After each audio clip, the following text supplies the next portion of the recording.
सत साहिब जी,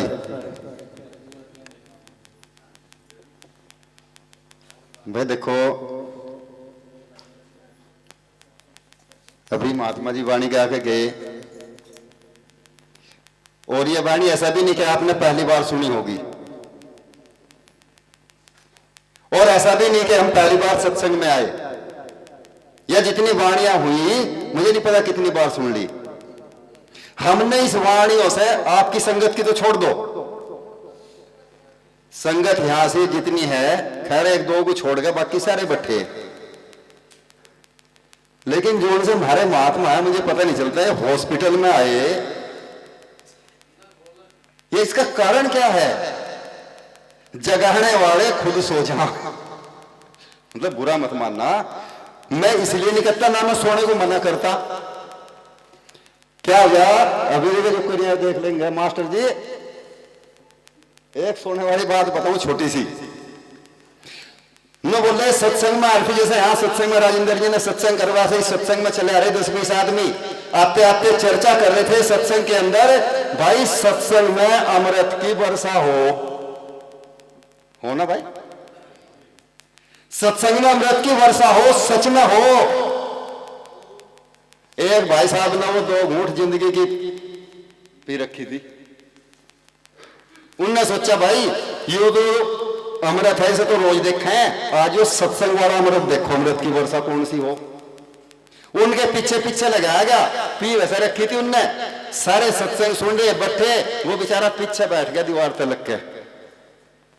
जब तक उसका मन करा सत्संग सुना, सत्संग सुनने के बाद में अब ये तुम्बे की जो घोर होना वाणियों की, अच्छो को नींद आ जा, खैर इसमें हमारी बात नहीं थारी नहीं है, पीछे बैठा बैठा अपना गुंडली से मारी वहीं पड़ के सो गया, नींद आ गई। अब एक कुत्ता आया,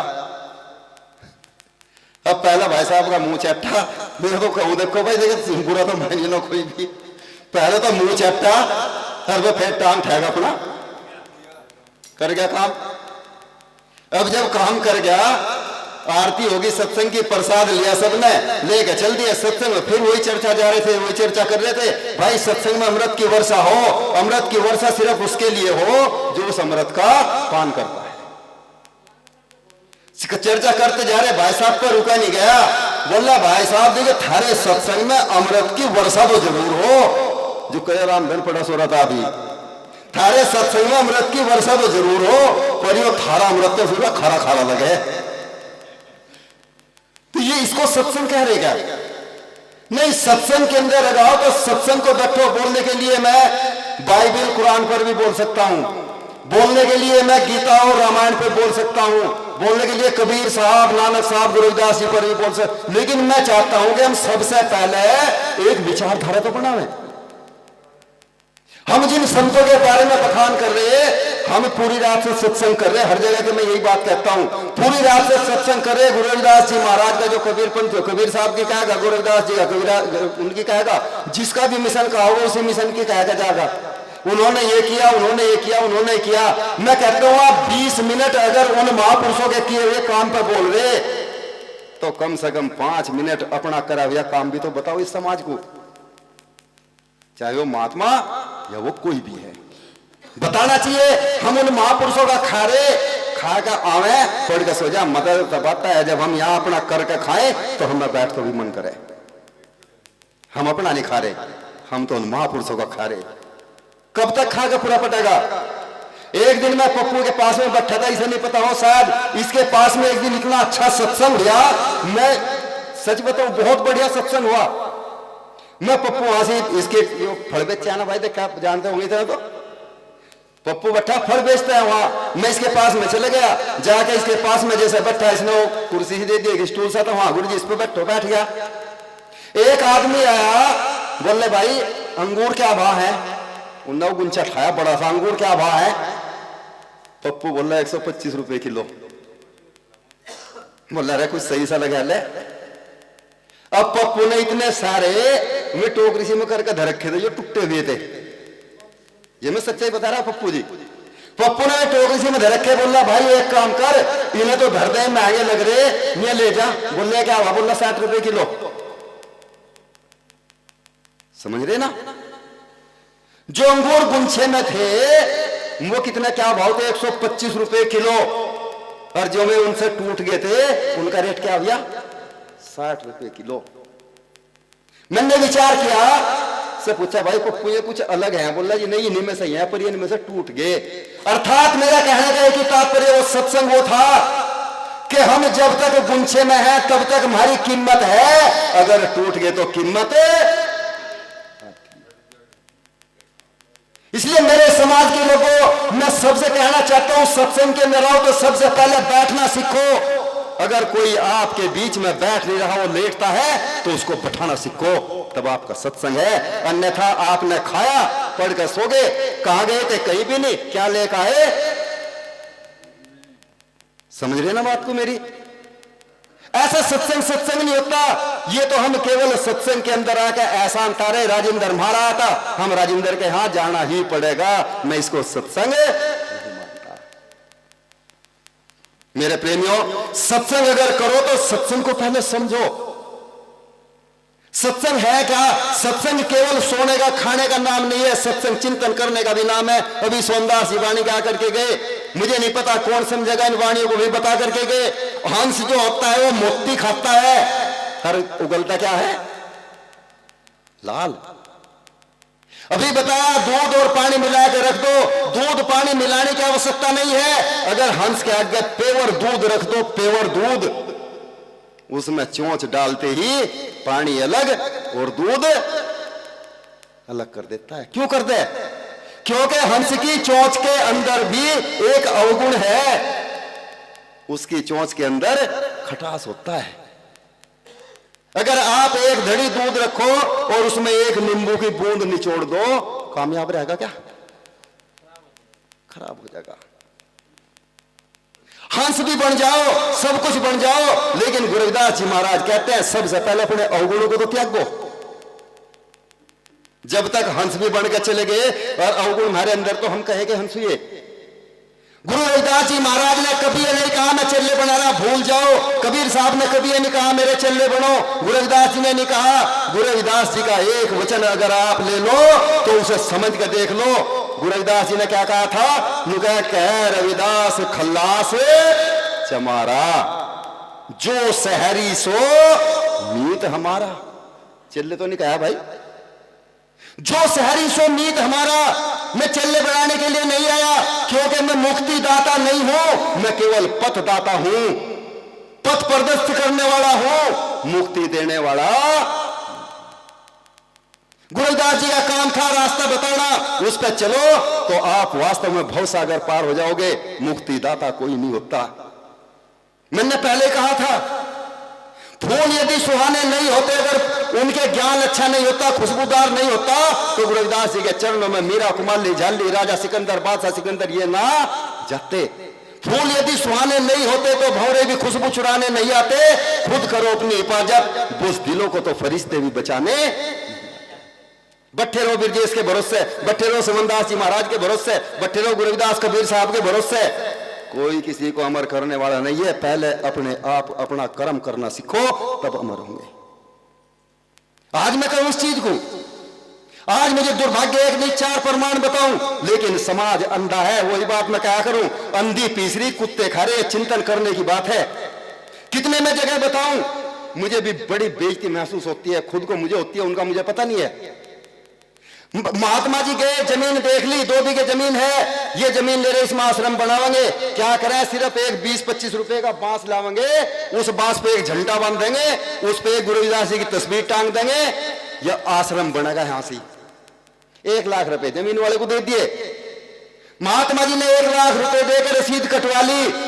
आसपास के 50-100 गांवों में जितने गांव हैं, सब में रसीद काटते फिरे। 6 महीने बाद देखा उसमें फसल खड़ी। क्या हुआ भाई, आश्रम का आश्रम बना रहे थे, बोला जी वो तो जमीन आश्रम नहीं बना रहे, बस वहां से जो रसीद काटी वो कहां गया। आज समाज को इसे हम सही दिशा नहीं दे रहे, इस समाज को बहुत गलत राह पे लेकर जा रहे। जब तक हम इन चीजों को, छोटी छोटी बातों को चिंतन नहीं करके चलेंगे, मैं कहता हूं आप कितने सत्संग कर लो, भंडारे खा लो, कोई फर्क पड़ने वाला नहीं है। आज चिंतन का समय है। जब तक हमने चिंतन ना किया कोई फायदा नहीं। हमारा व्यक्ति, हर व्यक्ति इतना होशियार है, मैं जानता हूं कितना होशियार है।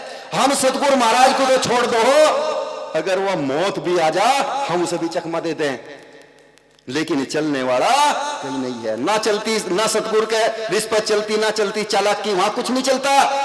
आप ध्यान रखना, एक व्यक्ति पड़ा सो रहा, सोते सोते मौत आई, भाई उठ तेरा टाइम पूरा हो गया। बोला कौन? अगर मैं मौत हूं, मुझे नहीं पता मौत कैसी है, लेकिन मुझे लगता है कि वो जैसी भी होगी बड़ी सुंदर होगी।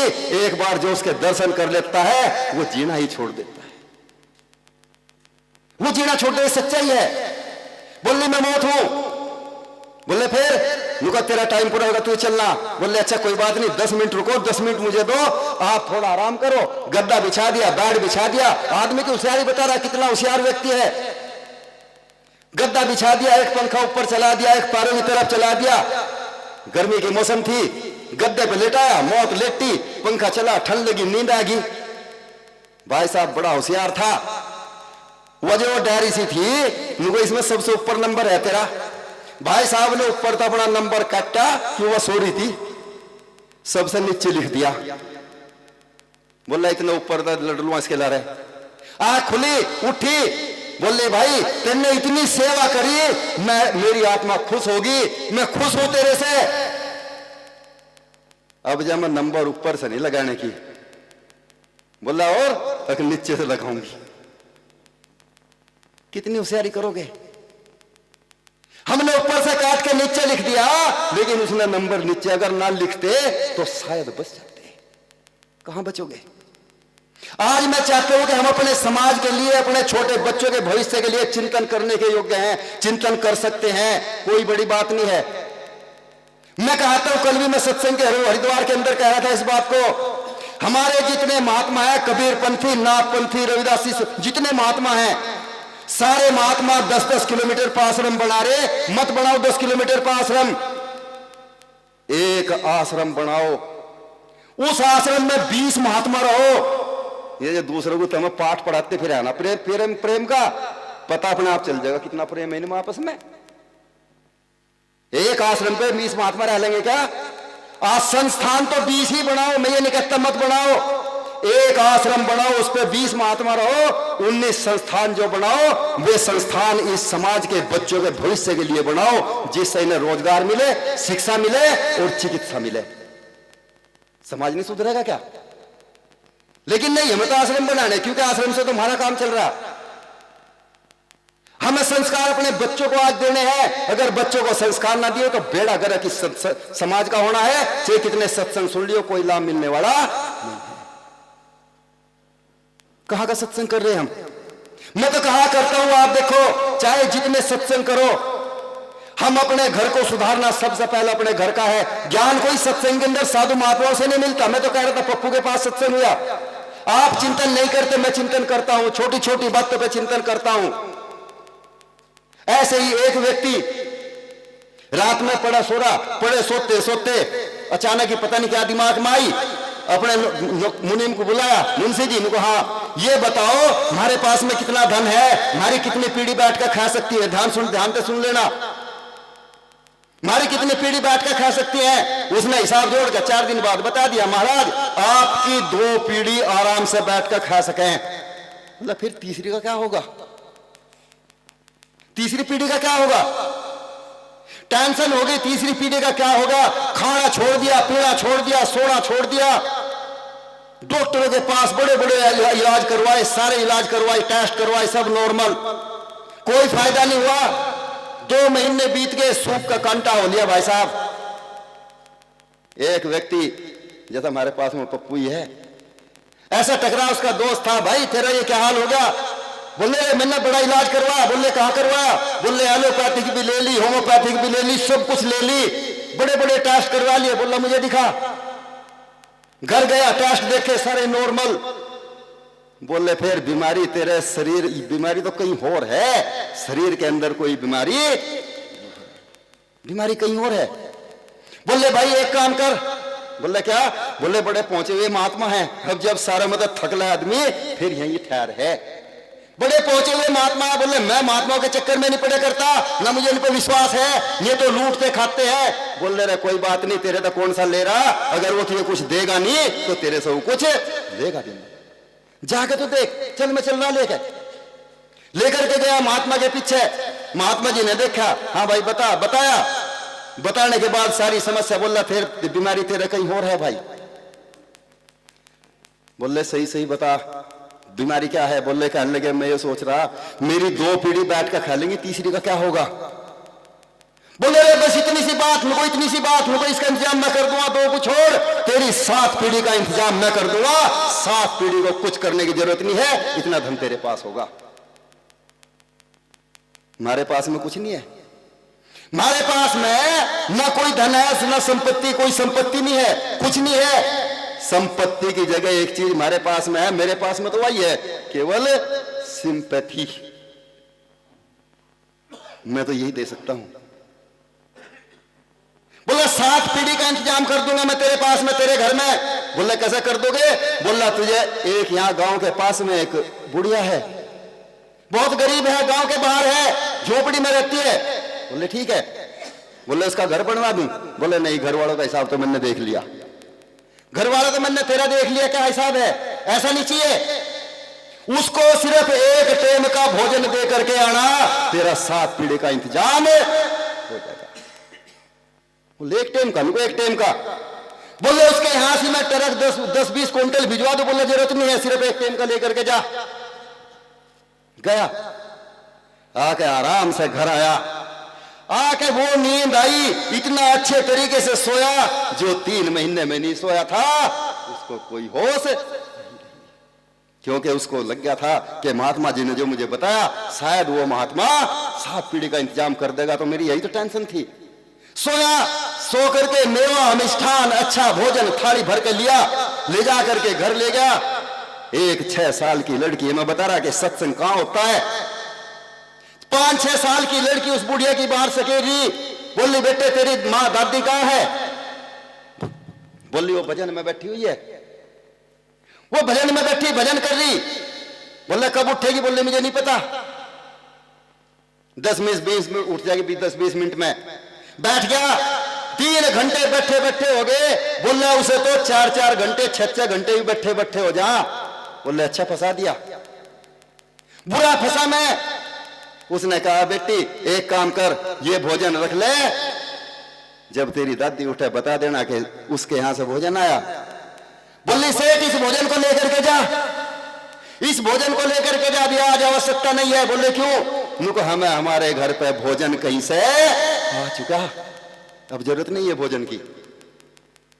कि पागल, क्या भोजन आया? बोले दाल और चावल भात बन के आया। बोले पागल, मेवा मिष्ठान मिठाई में इतने अच्छा भोजन स्वादिष्ट लेकर के आया, फेंक उन्हें रोज खावे, ये खा। बोली नहीं, मुझे मेरे गुरु ने सिखाया कि जो मिल जाए वक्त पे, जो आ गया वही भोजन है। छोड़ दिया, नहीं लिया। उसने कहा बेटी लेकर के रख ले, शाम को काम आ जाएगा। उस लड़की ने कहा कि 7 पीढ़ी की, तीसरी पीढ़ी की चिंता तुझे होगी, हम चिंता नहीं करते। हमें तो जिसने अब दे दिया वो शाम को भी देगा, देता है ना। अगर वो चोंच देता है तो चुगने के लिए दाना भी, याद रखना। वो हर व्यक्ति को भूखा उठाता जरूर है, जितना जीव जंतर कीड़ी से लेकर हाथी तक सबको भूखा उठाता जरूर है, लेकिन किसी को भूखा, उस पर विश्वास कहां है? उस पर विश्वास कहां? विश्वास तो करके देखो एक बार, लेकिन नहीं। बोले 7 पीढ़ी की चिंता तुझे होगी, हमें नहीं है। 3 पीढ़ी की चिंता तुझे होगी, हमें नहीं है। जिसने अब दिया वो फिर देगा। मैं तो कहा भी करता हूं, पूत कपूत हो तो क्यों धन सिंचे? किसके लिया? पूत कपूत हो तो क्यों धन सिंचे, और पूत सपूत हो तो क्यों धन सिंचे। पूत कपूत हो, दे दो 10 करोड़ रुपए करके, महीना भी नहीं लगने देगा। और पूत सपूत होगा, घर से अगर खल्ली भी निकाल दोगे तो वो तब भी करके खा लेगा, तब भी कमा के लिया होगा। किसके लिए कमाओगे? मेरे लिए किसी ने, कोई मेरा बाप लेकर के नहीं आया था, मैंने कमाया, मैं किसकी चिंता करूं? जब मैंने कमा लिया और भी कमा लेंगे, क्यों चिंता करनी? साधु संत इसलिए नहीं होते। मैं तो कहता हूं वो अमीर भी क्या जो दिल का फकीर ना हो, और वो फकीर ही क्या जो दिल से अमीर होना चाहिए। अमीर वही होता है जो समाज को देख करके, दुखी व्यक्ति को देख करके अपनी जेब से निकाल करके देता हो, भाई ये ले, मेरे पास फालतू है तो अपना काम कर। मैं करता हूं। हमारे राजेंद्र जी हैं बैठे, क्या कभी किसी के बताया चित्तौड़ के अंदर इतना बड़ा काम किया जिसको कोई भूल नहीं सकता। 10 बीघे जमीन सरकार से लड़के ली, राजस्थान सरकार से 10 बीघे जमीन ली। 10 बीघे जमीन के अंदर 5 करोड़ रुपए की बिल्डिंग संत शिरोमणि रविदास पैनोरमा, जिसमें अथक प्रयास राजेंद्र जी का रहा, बना करके तैयार करके समनदास जी महाराज के नाम करवा करके और छोड़ के चले आए। आवश्यकता नहीं है, यही तो होता है। हमारे महात्मा भी नहीं करने के, अगर कहीं 10 गज भी जमीन ले ले, उस पर छोड़ देनी मुकदमेबाजी हो जाए।